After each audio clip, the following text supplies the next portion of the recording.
Biz teatr mədəniyyəti anlamında, teatr mədəniyyəti kontekstində ilk baxışda həmin sənətkarın şərəfinə, sənət nəhənginin şərəfinə keçirilən bayram əhval-ruhiyyəsindən, yubiley gecəsindən, mono solo çıxışı tamaşa gecəsindən xəbər verir.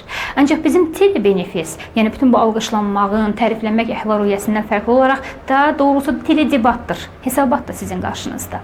Və biz bu silsilə verilişlərimizdə hər dəfə sənətdə hadisəyə çevriləcək tamaşalar haqqında, fərdlər haqqında, sənət nəhəngləri haqqında, problemlər haqqında söhbət edəcəyik. Bu dəfə isə biz Azərbaycan teatrının ulduzlarından 3-ü haqqında, daha dəqiq desək, musiqili komediya teatrının son 3 nəhəngi haqqında söhbət edəcəyik və biz bugün onları gözləyirik. Və biz bugün Nəsibə Zeynalova, Siyavuş Aslan, Hacıbaba haqqında söhbət edəcəyik və onların birgə yaratdığı möhtəşəm üçlük haqqında danışacağıq.